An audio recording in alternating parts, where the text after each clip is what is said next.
Can you guys hear me? Okay. Good morning and welcome. My name is Jonathan and I will be your MC today. And this is my first time up here as MC, so so please have some patience and don't heckle me too much, Sarah. I'm very pleased to welcome you all here to our community center and everyone joining online to Kansas City Oasis. Since 2014, Oasis has been the premier secular alternative to faith-based communities. We welcome everyone, regardless of belief or non-belief, race, gender, sexual orientation, identity, or any other trait. We feel the human experience is better when shared, and we are honored that you've chosen to share it with us this morning. Thank you. Here at Oasis, we gather around 5 core values, which are people are more important than beliefs, reality is known through reason, human hands solve human problems, meaning comes from making a difference, and be accepting and be accepted. For today's program, our featured speaker will be Jaye Wiley, speaking on learning to evolve as an artist. Our musical guest will be the wonderful Lezlie Revelle Zucker, and the esteemed Will Manning will be presenting our community moments.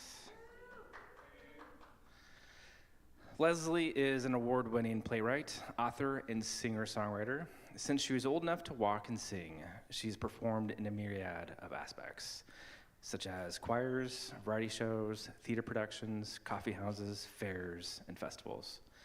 Over the years, she's taught college writing, led creative writing workshops for children and adults, and devoted time to composing music. She's been featured in the Kansas City Star, the Shawnee Magazine, and the Kansas City Jewish Chronicle. And she's made several appearances on KKFI-FM, Kansas City Community Radio. This is Leslie's 3rd time playing at Oasis over the years. Please welcome her back. Hi, Oasis. I'm so happy to be here with you this morning. Turn the radio on, it's all bad news. The same old singers, same old blues. Can't find nothing to take my mind off of you. How far must I go to hear something new? Oh, take me down to the river. Take me down to the docks. There's gotta be something better. I wanna be there when morning knocks. Call the man at the station, make a request. Play a song for the one I love best. He says, ain't got nothing here, will pass your test. So I change the channel to see what comes next.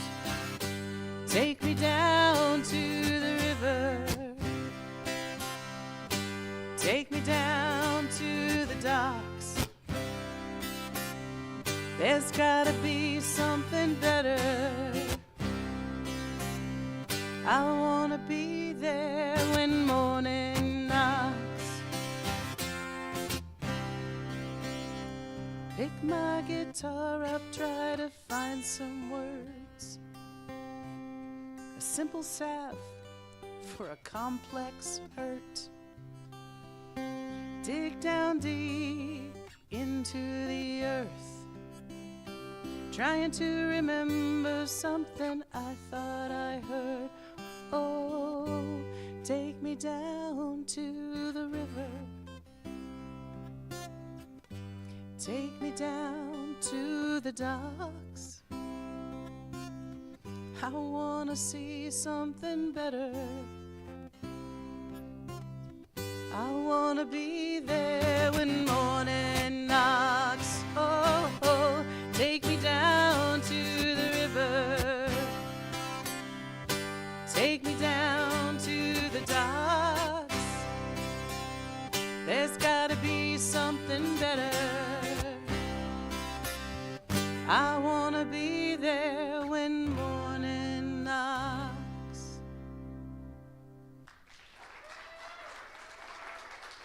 Thank you.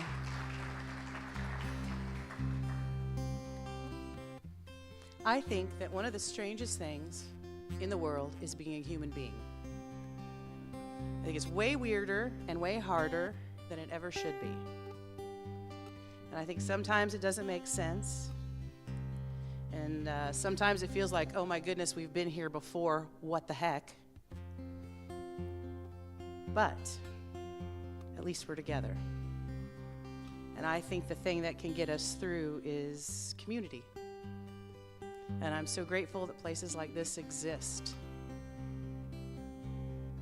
Because I think that community is the ride that keeps us going. Welcome to the midnight crosstown bus. You found the place if you lost your way. This is one ride that keeps you going till the beginning of another day.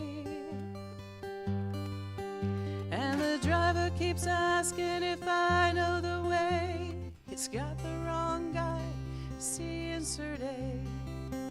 Buzzard circle the patient to clean up the kill. The world whizzes by and I begin to feel ill. Palm tree postcards line the back of the seat. The king of the bus wears a paper bag crown. They're handing out maps of the world while we're here. And we all listen for the sound of the sun going down. And the driver keeps asking if I know the way. He's got the wrong guy, C insert A. Buzzard circle the patient to clean up the kill. The world whizzes by and I begin to feel ill. Midgets in the median reach from black earth to boomerang clouds in a reoccurring sky. Withered weeds wave as the windows grow dark. All I can hear is the sound of time going by. Rusted cliffs, once proud and strong, bent to the hammer and bled chalk cloud. Blind birds bathe in muddy waters, dancing to the song of the burial mound. And the driver keeps asking if I know the way. He's got the wrong guy, C insert A. Buzzard circle the patient to clean up the kill. The world whizzes by and I begin to feel it. Welcome to the midnight crosstown bus. Found the place if you lost your way. This is one ride that keeps you going till the beginning of a new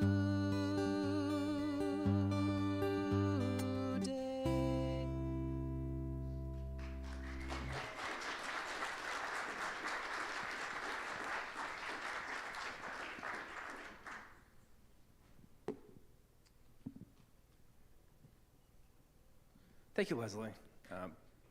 Beautiful. Really like your lyrics. I just feel like I could relate. Just speaking about the human condition is something we can all relate to, I think. Thank you. Okay, now for this week's announcements, starting with birthdays. January 19th is Stephanie Stanton's birthday, as well as Leela Schaumeyer. January 20th is Clark Johnson, and on the 21st is Joseph Kraft. Is there anybody else that has a birthday this week? Okay, how about a round of applause for our birthday kids?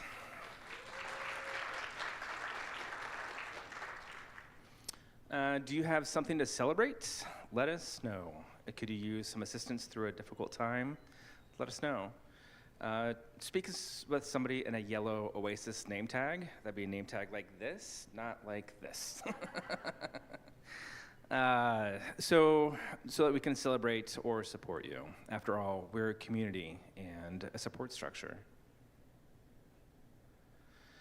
Celebration announcement for today is for Julie Manning. Julie has a new job at JCCC Practical Nursing program.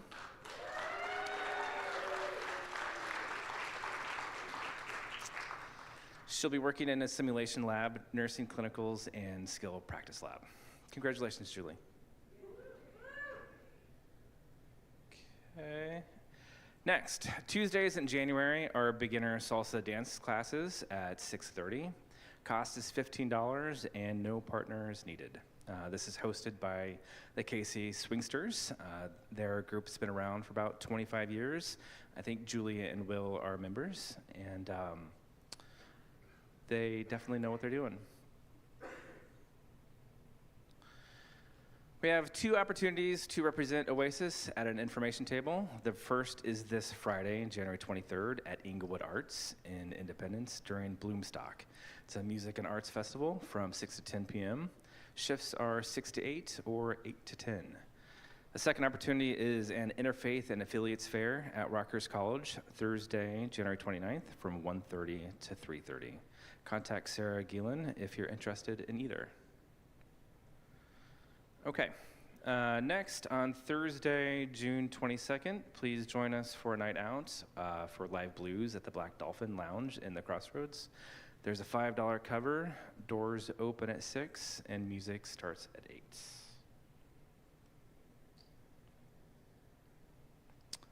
Our monthly musical will be, Our monthly musical will be January 26th. We'll be watching Tommy, a rock opera. Doors open at 5:40. The movie starts around 6. The movie rating is PG, but it does have some adult themes. Lastly, if you want to follow us on social media, or you can watch us live or recorded, these are the places you can find us. For more information on upcoming events, you can find them on the public Facebook page, the Oasis website, meetup.com, in the Oasis newsletter, or you can ask anybody with a yellow Oasis name tag. Now for the community moment. Community moments are an opportunity for a member of our community to present on a topic of their choice during a Sunday gathering. Topics can be related to your profession, hobbies, travel experiences, volunteer experiences, etc. For today's community moment, we'll hear from Will Manning. 3 words to describe him are nerdy, fancy, and amalgam. And if he had a warning label, it would be, tends to make things harder than they need to be. Hey. Thank you. Thank you. All right, I've got this to keep me honest.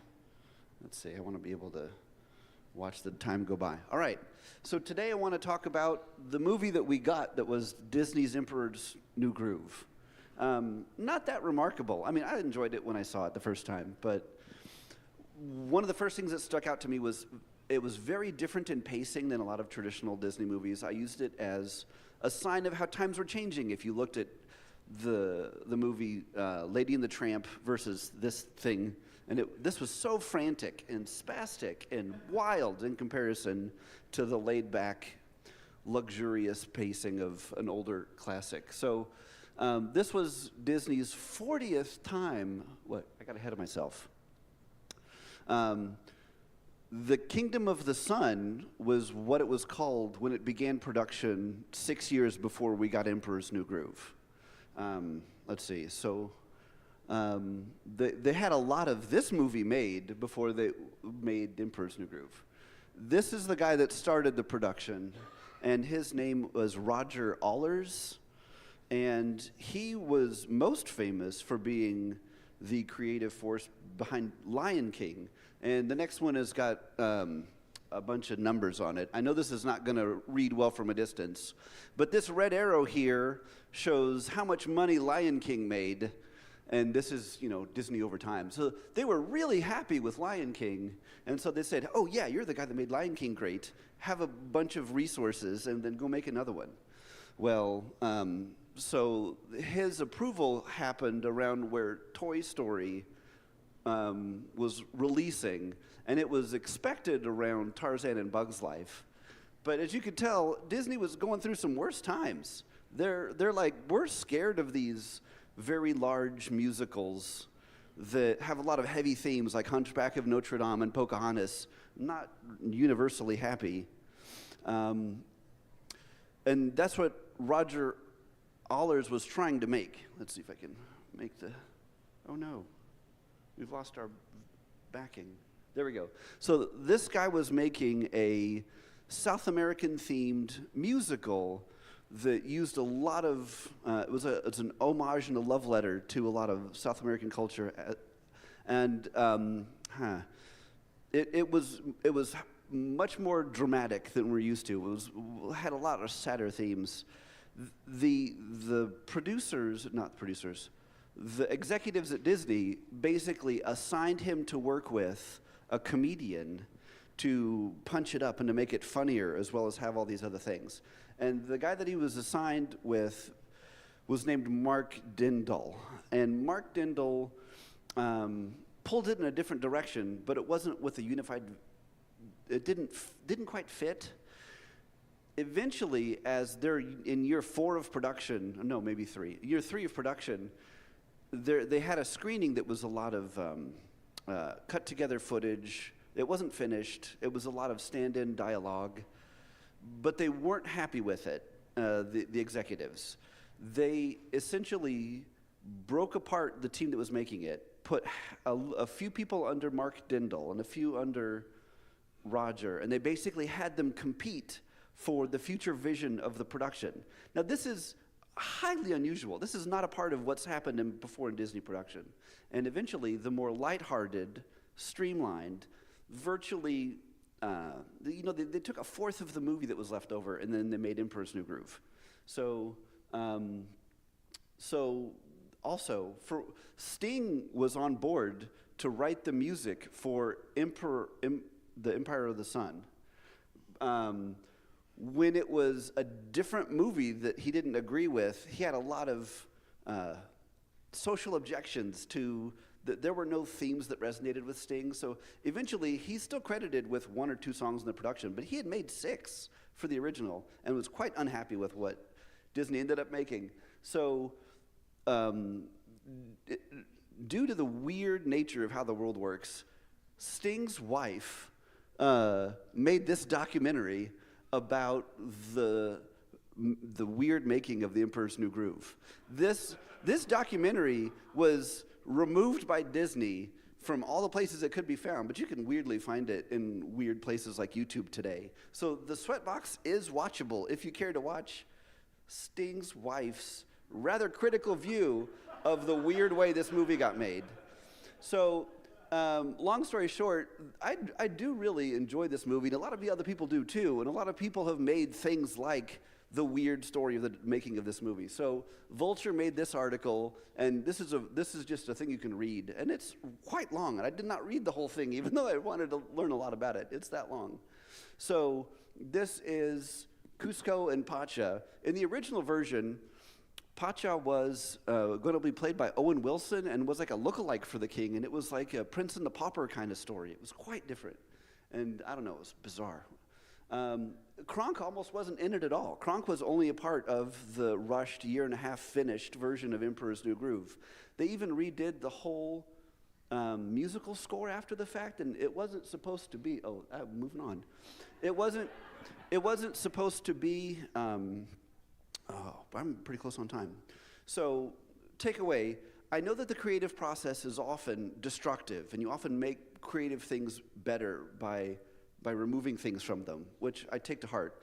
And even though this was a very dramatic and public version of a movie that had turmoil before something that eventually was liked, it was. By the way, The Emperor's New Groove was critically acclaimed. A lot of people love it as some of their favorite Disney productions, mostly because of how different it was. Another thing that's worth mentioning, once they finally got the second direction of the movie down, the producers were like, oh, you're definitely time crunched. We're going to leave you alone to make whatever you wanted. And Mark Dindal, who has an amazingly small IMDb page for someone who's directed a Disney movie, he almost was not in charge of anything of this scale before, but he was a pretty good leader. He was pretty hands-off, and he said yes to a lot of things. So he had some creative people around him with very little constraints, a little oversight from the executive producers, and executives of the company, and they got to make what they wanted to make, and so that's the weird thing that we got today that was almost not the hilarious, fast-paced thing that we got. So that's my 7-minute story of The Emperor's New Groove. Thank you.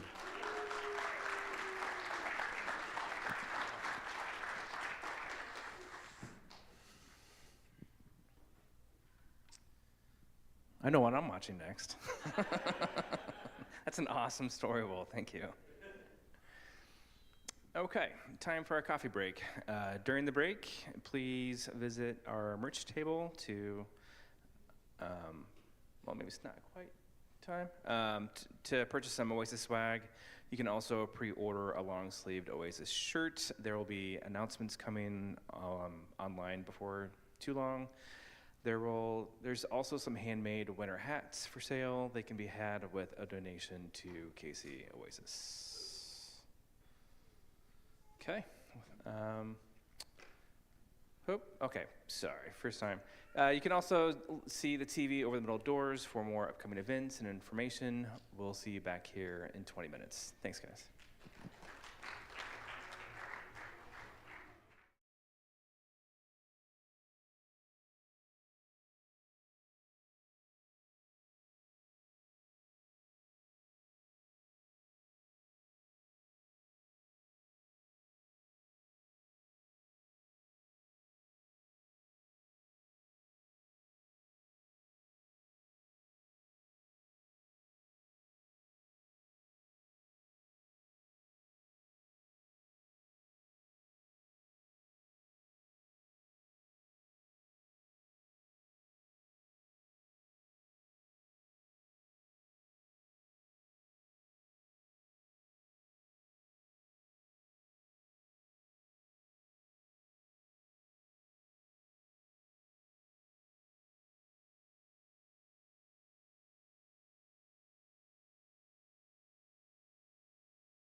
Welcome back.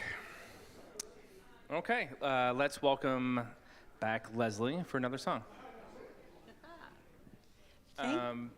Real quick, you want to share with us what some of your musical influences are that made you want to learn to play guitar? My musical influences. Well, I learned to play guitar so that I could sing, and it was easier to carry around than a piano. But I grew up in the 8-track age. I don't know, some of you may remember 8 tracks. So, yeah, John Denver. And then as I got older, folks like Neil Young. I am a little chagrined to say that it was mostly male performers, except I did love the Carpenters, man. I thought if I could be Karen Carpenter, that would be amazing, but there's only one. Okay, cool. A lot of folk music, mostly folk music. Nice. When we would travel when I was a kid, we had this old station wagon with the 8-track player, and my mom had like this special case full of the Elvis 8-tracks. That's what I remember. Yeah. Yeah, we had an 8-track to cassette converter. Nice. I know. It was really fancy. Very cool. And the cool thing is once you started listening to cassettes, you didn't have to have a break in the middle of a song. Never will I figure out why on an 8-track they couldn't just end the song. Give me space, go to the next track, and I don't know, those of you who grew up listening to 8-tracks, you know what I'm talking about. There was always at least one song where it broke not even exactly in the middle of the song. I don't understand. Okay, cool. Thank you. Thank you. I know that we're talking about artistic evolution today, and the first 2 songs that I played are very similar. I do a lot in the key of C because my guitar is in open C. I've seen a couple of you noticing that I'm not playing normally. It is a right-handed guitar turned upside down and open-tuned. So it is strung right-handed. I'm playing it left-handed. It's open-tuned, so everything is a bar chord. But because it is upside down, I can play minors, and most people who are playing slide guitar bar chords don't have that opportunity because of physics. But the song I wanted to play for you now is, I was messing around because there's not a lot of funky chords I can play because I'm in open C. So I can do majors, minors, like augmented or something like that. Didn't even learn all the names because I can't play them all. But I did that one day and I thought, well, that sounds cool. What is that? And so this song, I would say, represents my evolution as being brave enough to not just play, here's C, F, and G again and again and again. This is called Lesson Learned.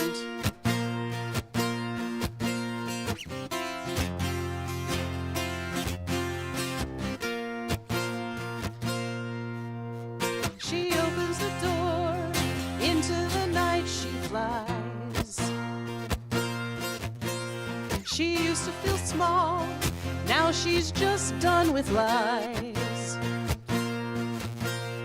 Sometimes life is nothing like you planned.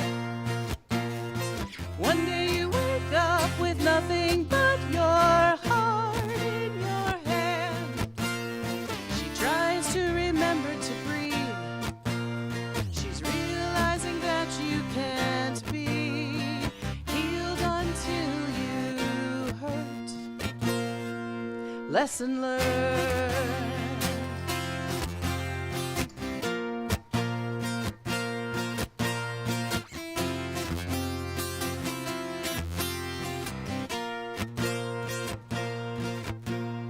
She opens her eyes, sunlight steals through the pane. She throws on some clothes and goes out into the morning rain. Courage isn't being unafraid. Oh no, it's getting up and going anyway. Sometimes falling leaves make her cry. Sometimes something has got to die for something new to be birthed. Lesson learned.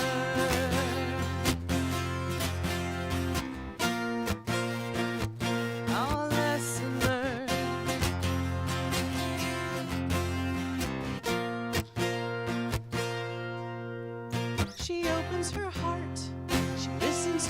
what she hears. If grace has a sound, is it laughter, song, or tears? She dances with her shadow in the hall. She runs her fingers through the waterfall. She knows there's always a cost. She knows sometimes you've got to be lost to be returned. Lesson learned.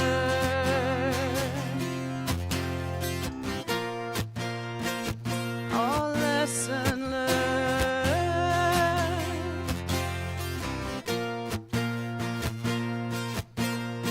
Gotta get out, go through that door. Lesson learned.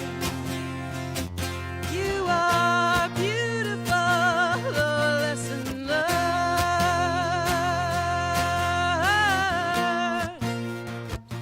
Oh, lesson learned.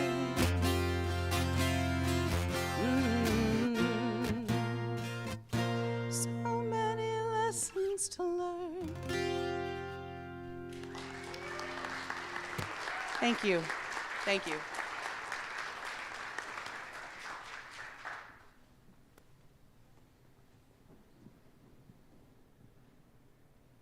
Okay, now it's time for our featured speaker. But first, please note that our program is designed to generate conversation and engage our powers of reason. It's not a forum to start debates. The following presentation has been prepared by our speaker and not by KC Oasis. Please respect the views of our speaker, and if you have any questions, a Q&A portion will follow, if time permits. So welcome, Jay.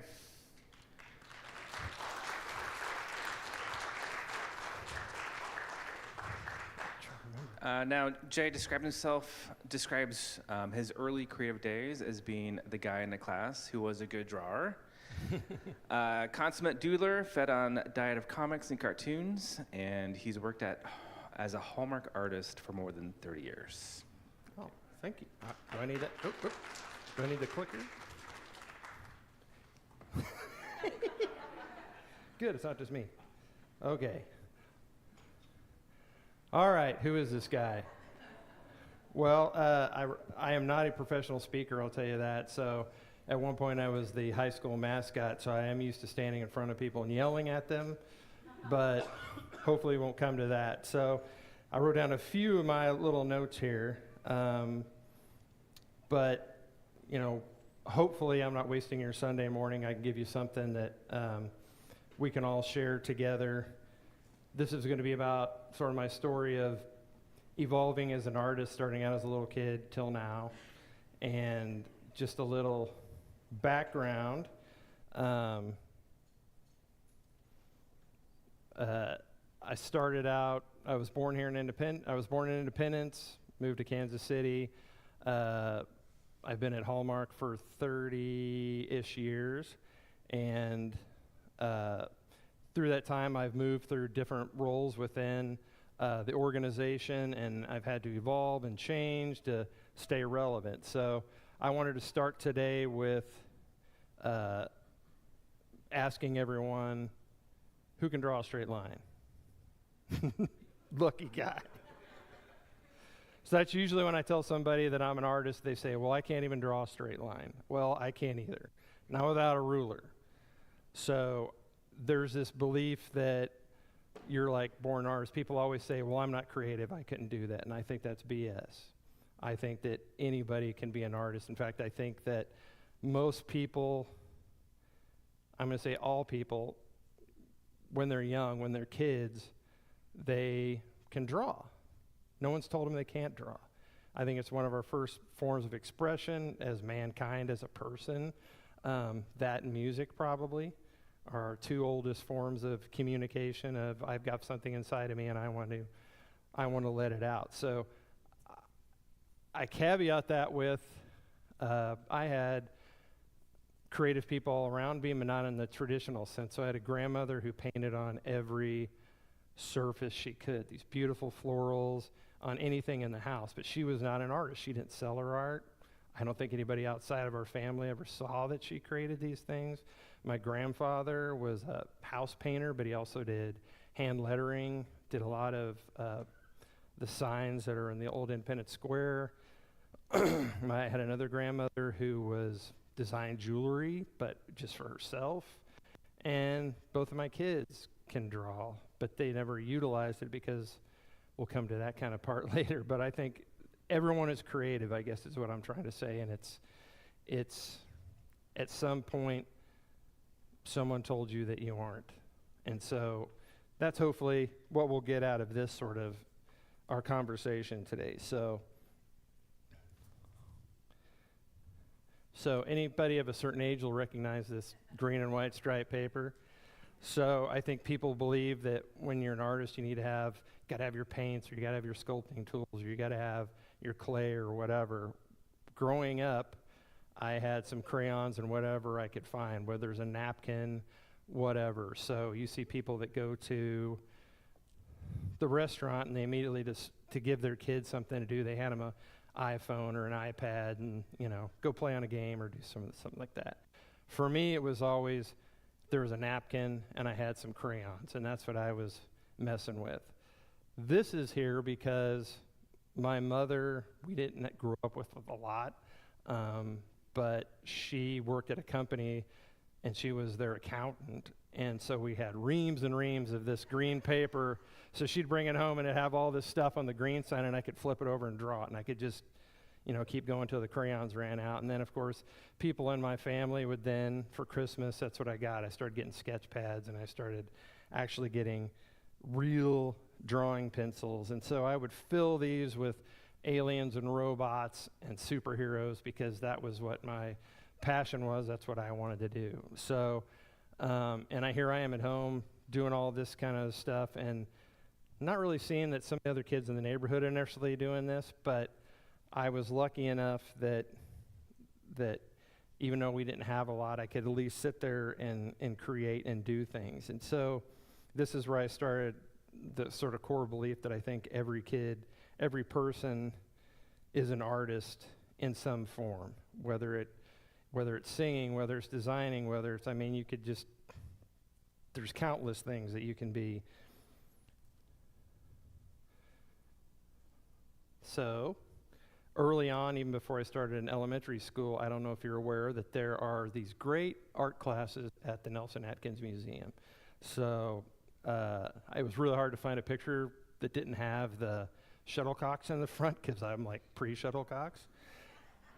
That's how old I am. And probably one of the most fantastic things about this was you'd get there early in the morning and you went down this kind of secret stairwell, and we got to get into the museum like an hour before it opened. And for the most part, they would just let us roam. And so I would sit there with my piece of paper that they gave us and sit in that gigantic room with the Buddha and just have the whole space to myself and draw it.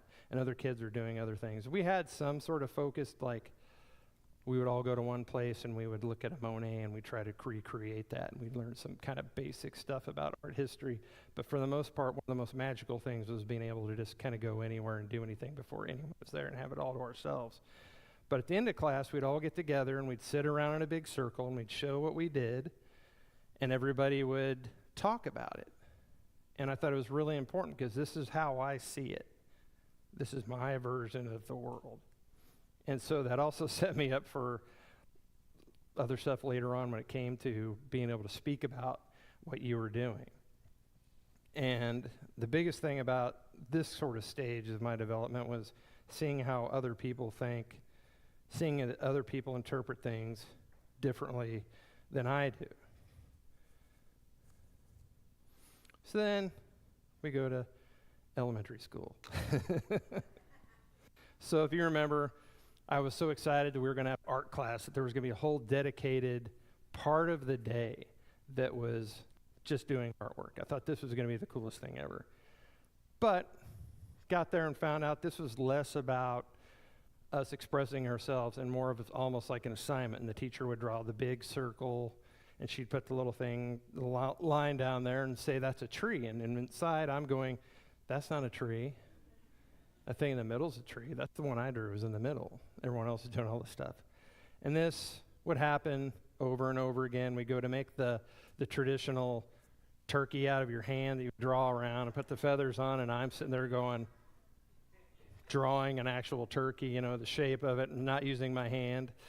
So that would end me out in the hallway with the art teacher saying, with a dictionary saying, you need to write cooperation and the definition 100 times until you figure it out. This is what you have to do. Now, the best part of that was I remember distinctly one time when I'm out there doing this, because I get to a point where I could just write it without having to use the dictionary at this point, was a little girl came out and she touched me on the arm and she said, I liked your tree better. So that set me apart kind of, because then I became the kid who could draw. And I always felt bad because the other kids either were told that this is the way you're supposed to draw a tree, or you're not doing it right. And I don't think that's how it should be. But luckily, I was able to go on to high school, and there I got what I would call a real teacher. Now, the first time, I remember, you probably know, like in high school, you had to take that one art class, either had to be music or drawing. And I was usually the poor teacher who got stuck with the people who didn't actually want to learn how to draw or create or sculpt or whatever. And you just kind of went through the motions so you could get your class. But I made it through that, and I got to a teacher, Mrs. Malott, who really, she was the one who taught you the real stuff, give you the real goods. And that's when I first started doing sculpture, and we tried watercolor, and we tried oils, we tried all these different things. And through that, I had learned that this is what I want to do. This is what I want to be. And I remember telling my dad that I wanted to go to art school, and he was like, you're never going to make any money being an artist. And, you know, that was the belief. And I had to sit with him, and I had to go, Dad, he was a car salesman. I was like, Dad, somebody designed that car. That was an artist. That was a designer. Let's go to the grocery store. Walk around the grocery store. All these cans, all these front of these boxes, everything in here, somebody sat down and designed that. Somebody sketched it out. Somebody laid it out. Someone's getting paid to make all this stuff. Everything you see on TV, every billboard. Then all of a sudden, he could grasp that and say, yes, you can make money doing this. And my art teacher in high school convinced me that it was time to take it to the next level.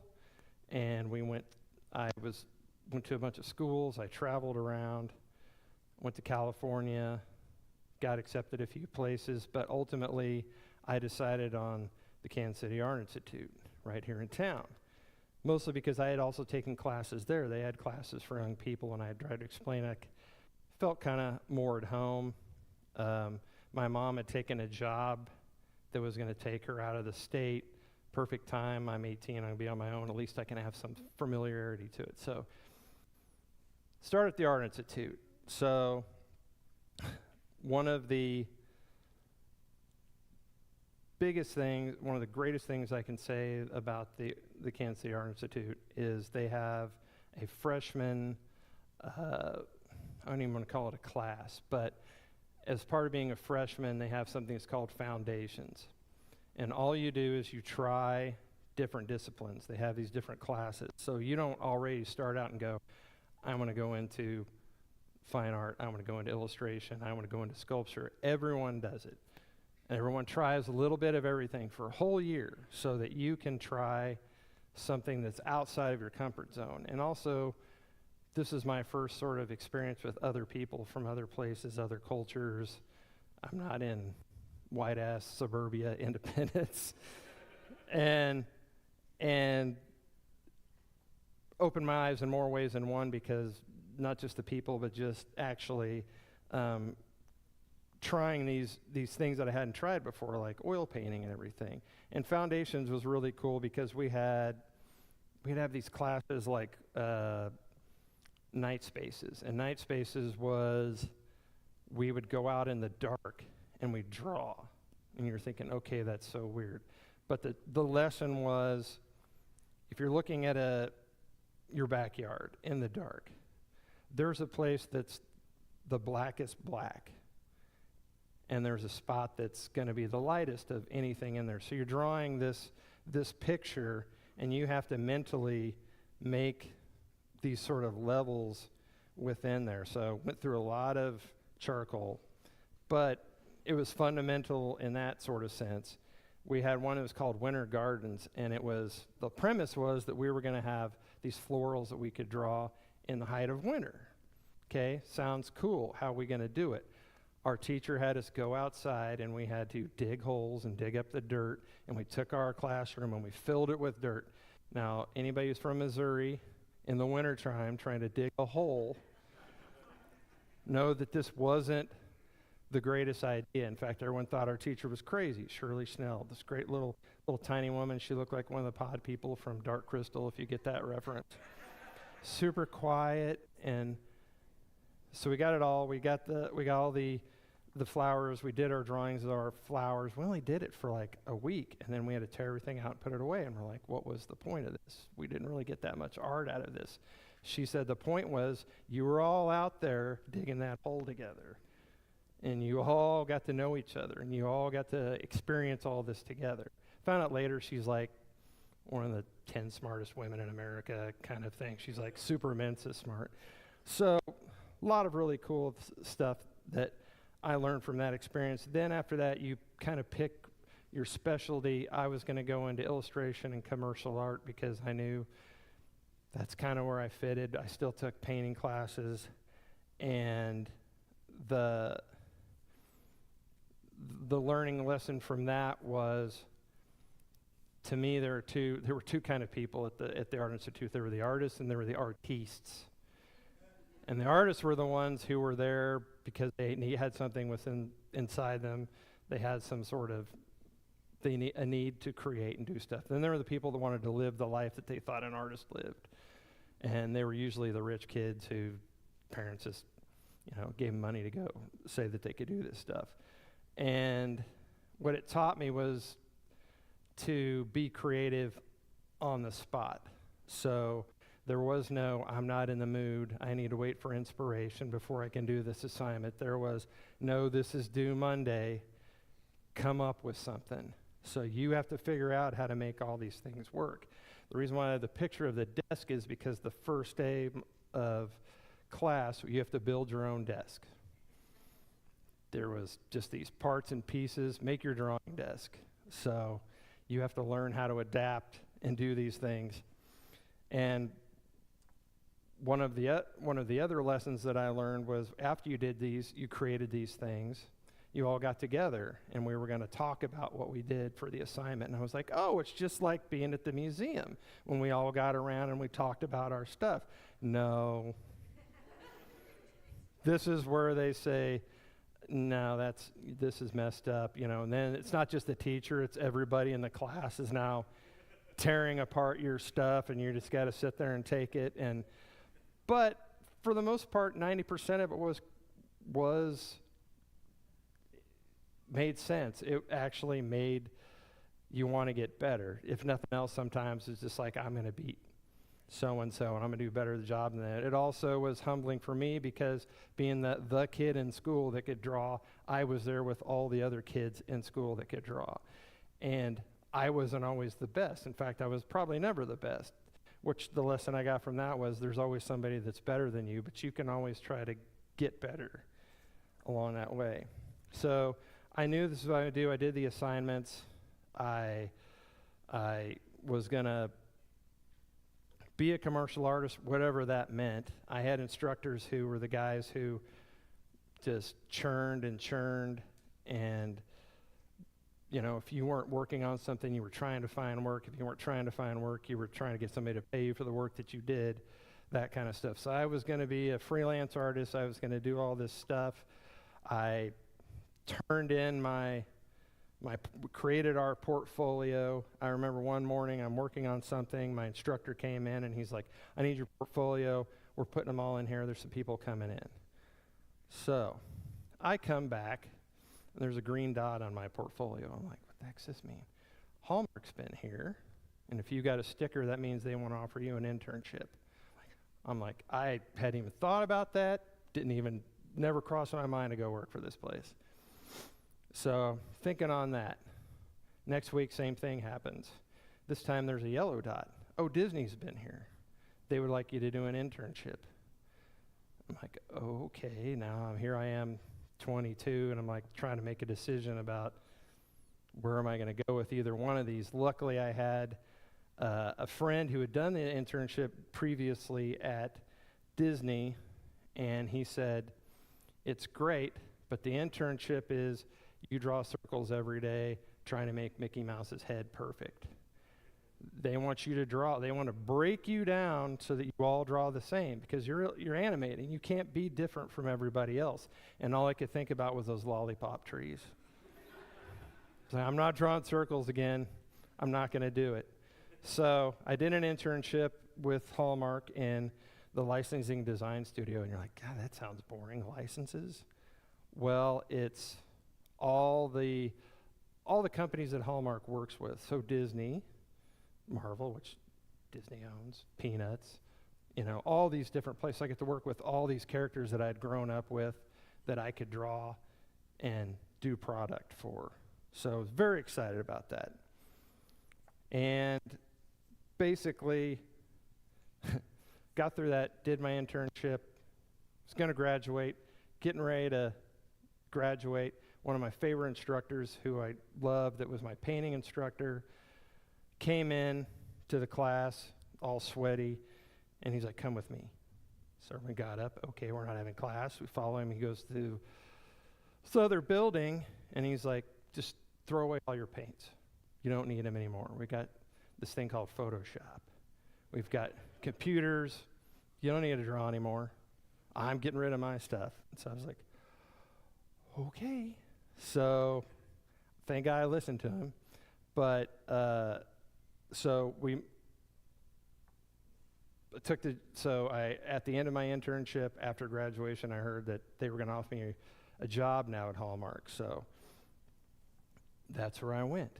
Now this next slide, I'm kind of throwing up here because I didn't know how long this is going to take, but it's just one of the core things that I got from being at the Art Institute, which was when we talked about being creative on the spot, learning to just do it, was first just make it exist. You can make it better later. So the most terrifying thing for an artist is the plain white blank canvas where you're just staring at it and don't know where to begin. And I think that's probably for anybody, for anything. It's not just us, it's that whole idea of starting something new. So sometimes the way I'll do something is I'll just get out my Sketchpad and I'll just start doodling. I'll just start making something just to have it out there, just to make it exist, just to know that it's there. And then once I've got that, I can always come back and I can sketch over the top of it. I can get it the way I want. I can make it perfect later. So I wanted to get that slide in there in case we ran short, because this is sort of my whole motto in life. And hopefully someone can take something from this. So, took the job at Hallmark. I did not know it was going to last 34 years. So, when I first started there, you could smoke. They had little crown-shaped ashtrays in the crown room, so you could smoke while you were in the cafeteria. You could smoke while you're at the desk, which was especially dangerous. You had people with airbrushes, so you're this far from a flamethrower. We were spraying all kinds of toxic stuff. There's cadmium in paints, there's titanium in paints. We're all just inhaling it. It was no big deal. But we didn't have computers yet, but I knew they were there. So as soon as we got a chance that we were going to have computers in the creation process, I knew I wanted to be part of it. And So I got to be one of the first people that started working on the computer when we were creating art, and we had one, and we had all sign up for it, and you got to have 2 hours you could be on it, which made it really hard to actually produce something. But I got to be one of the people that first started doing is sharing all this stuff, and it gradually got better and better what we could produce on the computers. It started to get quicker, more refined. We were still, when I first started, when you painted a card, I started out doing cards, you would paint it, and then they would shear it off, and they put it on this belt, this big drum that would scan it, and then it would break that into, print out a piece of clear acetate that had cyan, another one had magenta, another one yellow, another one had black, and they'd put all those together, and that's how they'd mass produce what you had. But now all of a sudden, you didn't need all that stuff. Printers got better. You could just print directly without having to go through this entire process. And the other process that I thought I was going to be ready for was going to committee. So I would create this art, and then I would still have to go to somebody and say, hey, what do you think? And it was going to be just like critique. They were going to go, nope, that's not the right shade of blue. That's not pink enough for Valentine's Day. But now it was different, because now I had signed a piece of paper when I took that job that said, everything that I do belongs to Hallmark, doesn't belong to me. So I was able to mentally go, this is my job. This doesn't belong to me. You want that pink pinker? You want that sky bluer? Fine, it's not mine. I can go home and I can make stuff for me. So that was another adaptation. That was another way to kind of get through it, evolve, and just see it differently than some of the people who didn't stay there were the people who couldn't make that. There were the people who couldn't learn that they needed to get on a computer. They were the people who couldn't see over the next horizon a little bit. So I worked in licensing for a long time. I got to a point that I couldn't make that card better than the last one that I did, which was 5,000 of those. It was like each day was, how am I going to make this better? How am I going to make this better? And so I left. I went to what's called party. So anytime you have a plates, napkins, table covers, whatever, mass producing all that kind of stuff. So I went into party. That was its own sort of thing. And eventually they stopped doing it. And so me and 200 other people got let go. And I tried being that freelancer that I had thought I was going to be when I first started out. And turns out I didn't like it a whole lot. But 2.5 years later, Hallmark came back and said, you know what, we can't live without you. So I came back, and the best part about coming back was I got to try something new. So I started out working in keepsakes, so now I'm doing Christmas ornaments. So now it's Christmas 24/7, and it's also that how am I going to make it happen now? How are we going to create? How is this Christmas tree going to be better and look different from the last 1,000 Christmas trees that people have seen when they do their Hallmark ornaments?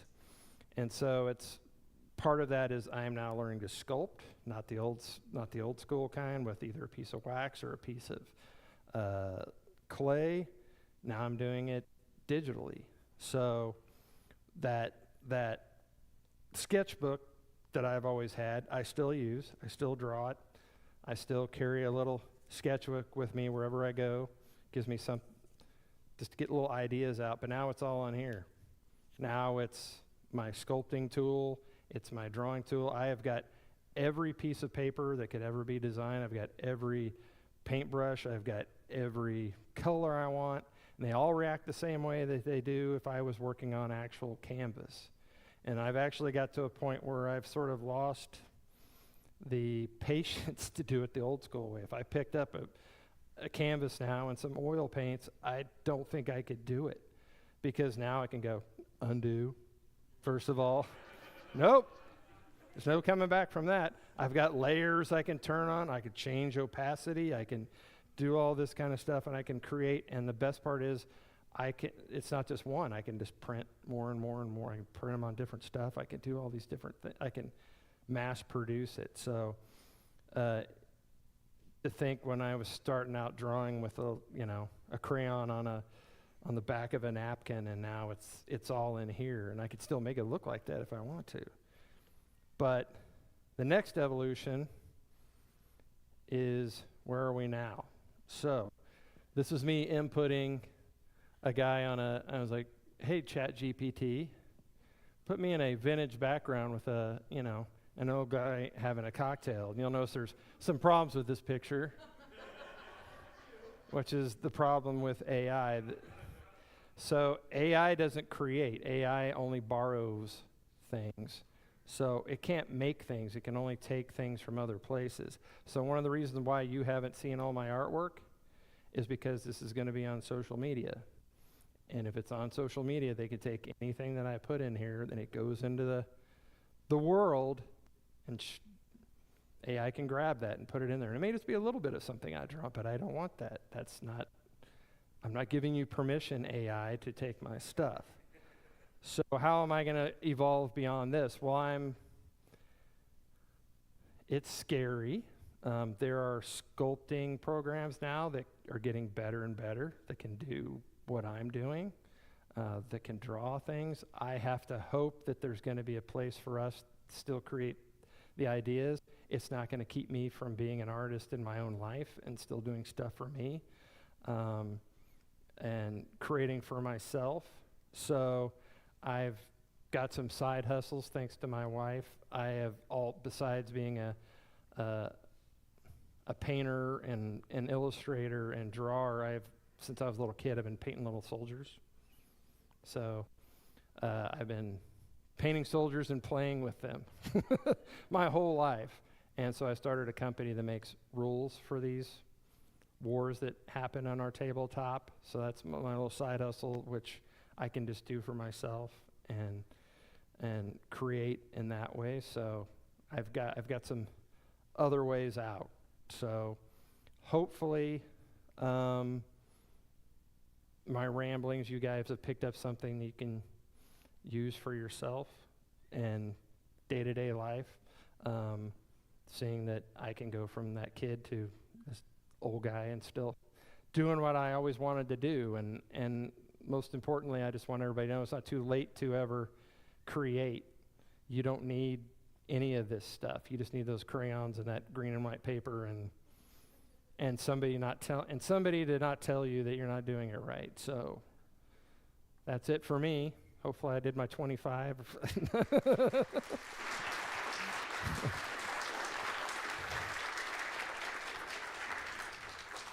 Now we can talk about the fun stuff. Like, you want to know some nitty-gritty about Hallmark or something? I can tell you about that. Yeah. Thank you, Jay. Yeah, I was trying to think up some questions. I had some questions, and you answered every single one. Okay. So awesome. Open it up. Anybody who has questions, just a reminder, please state your question as a question.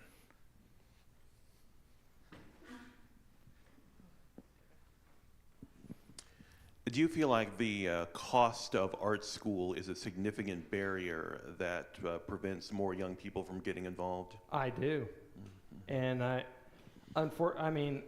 can't say that I could have done it without art school, because the ability of going to the Art Institute was that they have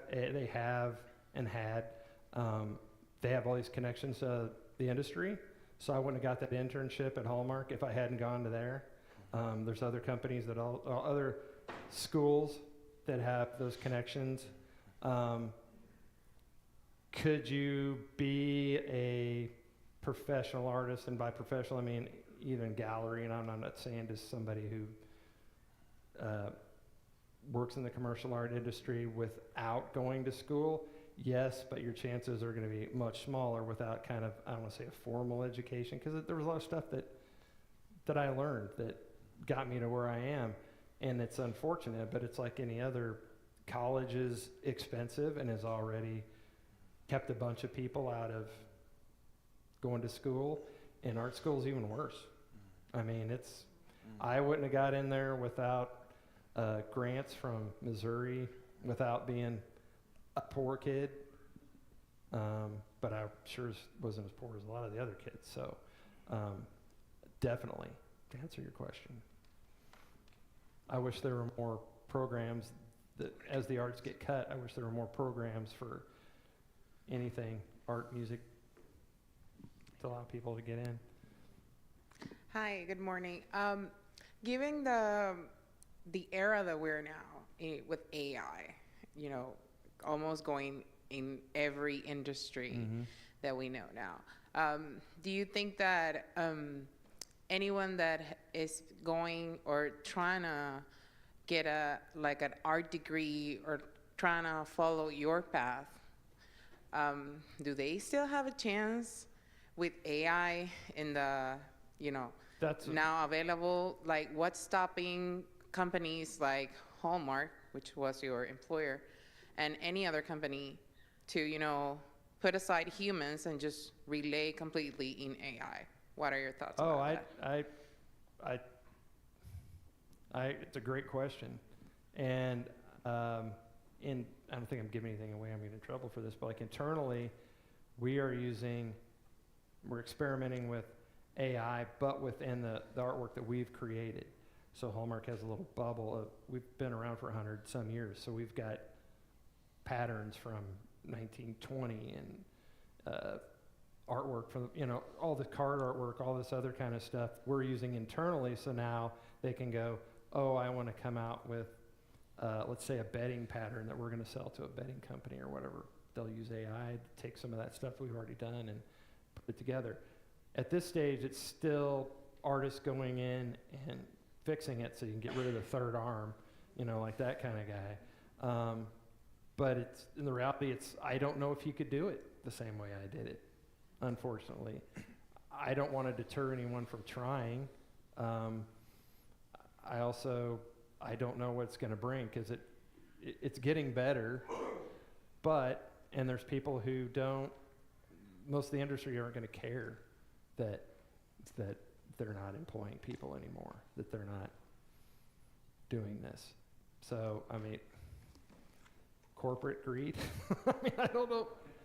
It's going to be hard. I mean, if you've got someone in your life that's wanting to do this,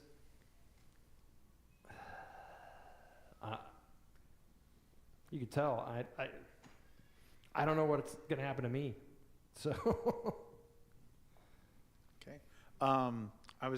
You mentioned that you're painting toy soldiers. Sorry, where was it? Oh, right there. Right yes. over here. I'm over here. Yeah. You mentioned that you were painting toy soldiers, and I want to hear more about that. And have you considered doing minis for Warhammer and D&D? Okay, so I'm gonna get nerdy here, guys. That's what I want. I like super nerdy. Yeah.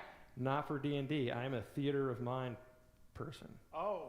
Because if you put guys out on there when you're playing D&D and you're in a war game, that's a totally different thing. And so,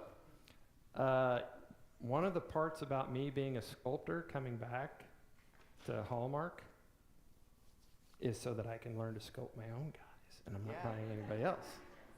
And then this company that I have, I can start making them for that company and start mass producing my own stuff. So where are you in that process? Still learning. Okay. Still learning. Ask my wife if she cries over the bank account that's for that company. I've got 20 books? 22 books, 23 books, 21 titles for rule books for our company, Wiley Games. That's what I love. I love painting little dudes and making them fight. Okay. And D&D too. We also do tabletop role-playing games too. So. We have time for one more question, and then after, Afterwards, maybe if people have more questions, we can Yeah, just if I'm ask you out there and directly. you see me, I'll say, there's a guy over there. Okay. Peter had a question too. I'd like to know if you have a favorite famous artist and what do you admire about that person? John Singer Sargent, one of the old school American early 20th century, late 19th century, or early 20th century artists. I love, there's one that's hanging in the Nelson that I could stare at all day. He can do this, and it looks like perfect sheer in the lady's lace.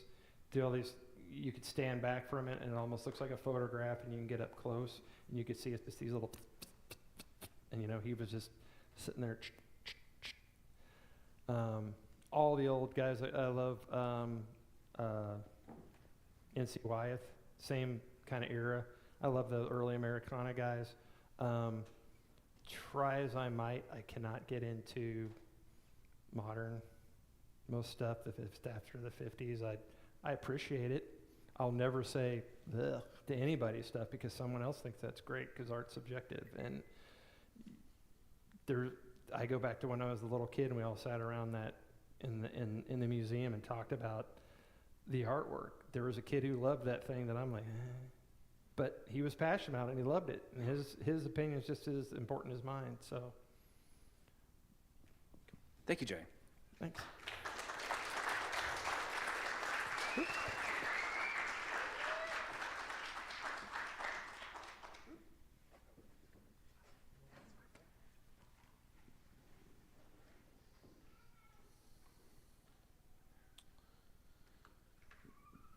Okay. Thanks again, Jay. Super interesting. I think we can all relate. Just the whole AI component is so new, and it just affects all of us. Definitely curious where that's going to take us. I think the task box has already gone around, so those of you that have taken a card, thank you. And we'll go next. Okay. So while our musician is coming back to the stage, I'd like to remind everybody that KC Oasis is a 501c3 nonprofit. We're run solely on donations by volunteers. If you like the topics today, or if you value the community that Oasis fosters, please help ensure we're able to continue as an organization by donating through kcoasis.org/donate or by Venmo. Our Venmo info can be found at the merch table in the lobby, as well as cash donation jars. Recurring monthly donations through our website are the most helpful, and they truly help sustain Oasis.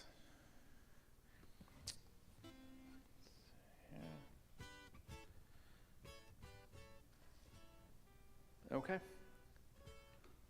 Thank you, Lezlie. Thank you.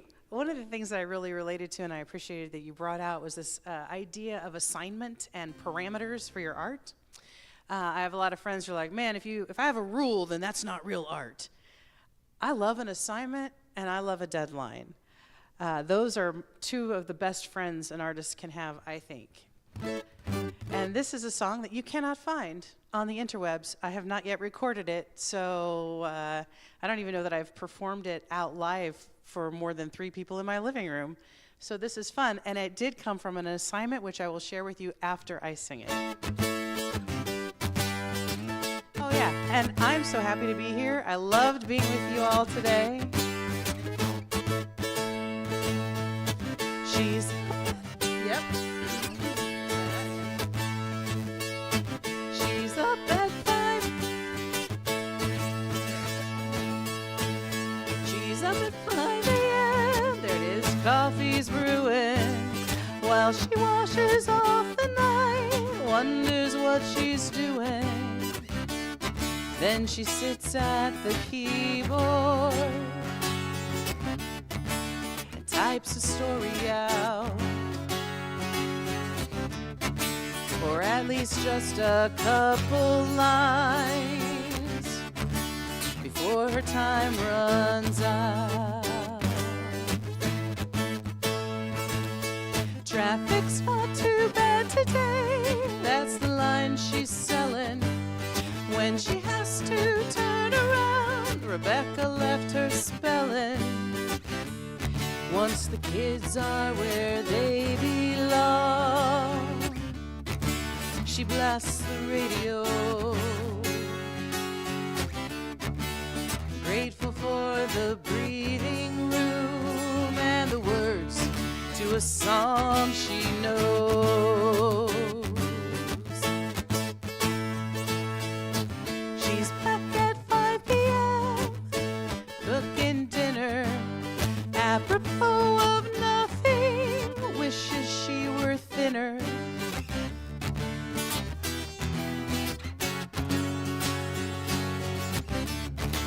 She thinks about that keyboard while she does her share,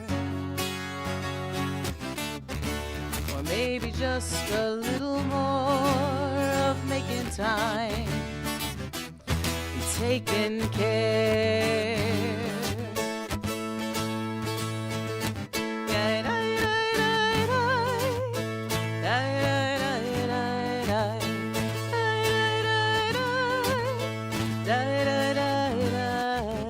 Still she sits at the keyboard, tapping joy and tapping pain. Sometimes she thinks she'll lay it all down, but then she rises up again, again.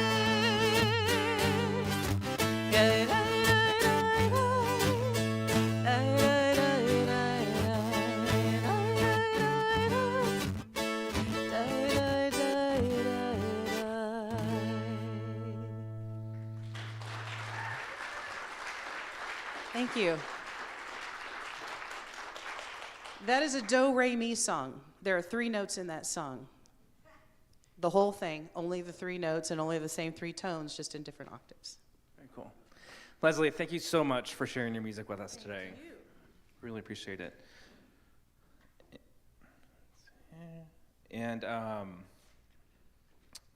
just as a reminder, just a few closing announcements. Please join us for lunch today at Conroy's Public House. I believe it's an Irish pub, not too far from here. Their food is delicious. Next Sunday, the featured speaker will be Stuart Hines, speaking on Building a History, the Gay and Lesbian Archive of Mid-America. Musical guest Josephine Eve, and the community moment will be provided by Ron Runke. Before you head to lunch, please take a few minutes to help clean up. We want to thank again this week's presenters, Jay and Will, and musician Lezlie, and thank you all for being here or tuning in online. We'll see you next week.